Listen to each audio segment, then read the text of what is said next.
வணக்கம் நேயர்களே. எம்ஜிஆர் நடிப்பில் வெளியாகி பெரிய வெற்றி படமாக அமைந்த அன்பே வா படம் குறித்து அவ்வப்போது பல சுவாரஸ்யமான தகவல்கள் வெளியாகி வருகின்றன. அந்த வகையில் இந்த படத்திற்கு பாடல் எழுதும் போது ஒரு சுவாரஸ்யமான நிகழ்வு நடந்துள்ளதாம். வாங்க என்னன்னு பார்க்கலாம். நாடக நடிகராக இருந்து சினிமாவில் துணை நடிகராக அறிமுகமாகி பின்னர் தமிழ் சினிமாவின் முன்னணி நடிகராக உயர்ந்தவர்தான் எம்ஜிஆர். தொடக்கத்தில் சரிவை சந்தித்திருந்தாலும் அதன் பிறகு தனது திறமையின் மூலம் பல வெற்றி படங்களை கொடுத்தவர்தான் எம்ஜிஆர். ஒரு கட்டத்தில் தமிழ் சினிமாவின் தவிர்க்க முடியாத சக்தியாக இருந்தவர். தமிழ் சினிமாவின் முன்னணி தயாரிப்பு நிறுவனங்களில் ஒன்றாக இருந்த ஏவிஎம் நிறுவனம் தயாரிப்பில் கடந்த 1966ஆம் ஆண்டு வெளியான படம்தான் அன்பே வா. எம்ஜிஆர் ஏவிஎம் நிறுவனத்தில் நடித்த ஒரே படமான இந்த படத்தில் எம்ஜிஆர், சரோஜா தேவி, நாகேஷ், டி.ஆர். ராமச்சந்திரன் உள்ளிட்ட பலர் நடித்திருந்த நிலையில் எம்.எஸ். விஸ்வநாதர் இசையமைக்க கவிஞர் வாலி அனைத்து பாடல்களையும் எழுதியிருப்பார். தான் திரைத்துறையில் அறிமுகமான புதிதில் ஒரு சில படங்களுக்கு அனைத்து பாடல்களையும் வாலி எழுதியிருந்தாலும் அந்த படங்கள் அவருக்கு கை கொடுக்கவில்லையாம். அந்த நேரத்தில் எம்எஸ்வி தனது கற்பக படத்தில் வாய்ப்பு கொடுத்துள்ளாராம். அதன் மூலம் இருவருக்கும் இடையே நெருக்கம் அதிகரித்த நிலையில் வாலிக்கு பல பாடல்கள் எழுதும் வாய்ப்பை கொடுத்த எம்எஸ்வி அவர் மீது அபார நம்பிக்கையும் வைத்துள்ளாராம். அந்த நம்பிக்கையில் அன்பே வா படத்தில் ஒரு பாடலுக்கான மெட்டை கொடுத்த எம்எஸ்வி வாலி பாடலை எழுதிடுவார் என்ற நம்பிக்கையில் பாடலின் முழு இசையும் முடித்துள்ளாராம். ஆனால் கடைசி வரை வாலிக்கு வார்த்தைகள் வரவில்லையாம். இதனால் அடுத்து என்ன செய்வது என்று யோசித்த எம்எஸ்வி வாலி இருவரும் வேறு மெட்டு போடலாம் என்று யோசித்து அதை செய்துள்ளார்களாம். அந்த பாடல்தான் அன்பே வா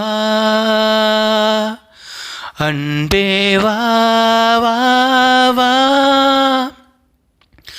உள்ளம் என்றொரு கோயிலிலே தெய்வம் வேண்டும் அன்பே வா, உள்ளம் என்றொரு கோயிலிலே தெய்வம் வேண்டும் அன்பே வா, கண்கள் என்றொரு சோலையிலே தென்றல் வேண்டும் அன்பே வா, கண்கள் என்றொரு சோலையிலே தென்றல் வேண்டும் அன்பே வா, அன்பே வா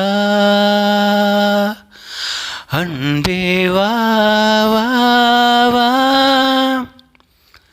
நீ இருந்தால் என் மாளிகை விளக்கேறியும்,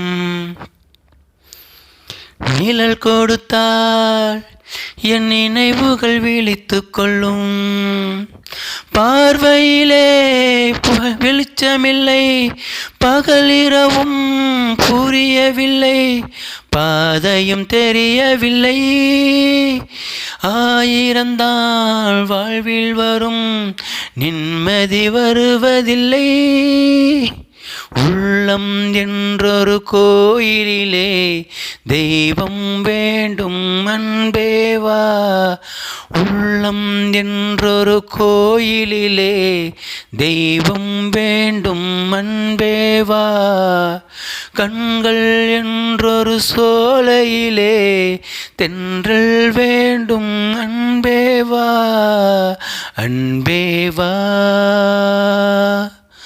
அன்பே வா வா வா என்ற பாடலாகும். இந்த பாடல் இன்றும் நல்ல வரவேற்பை பெற்று வருகின்றன. வாலியின் 1000 நிகழ்ச்சியில் எம்எஸ்வி கலந்து கொண்ட நிலையில் அப்போது வாலி இந்த தகவலை கூறியுள்ளாராம்.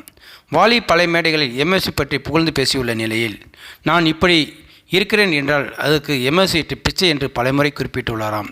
வாலி மீது வைத்த நம்பிக்கையின் காரணமாக முழு பாடலுக்கும் இசையமைத்த எம்எஸ்விக்கு கடைசியில் ஏமாற்றமே மிஞ்சியுள்ளதாம்.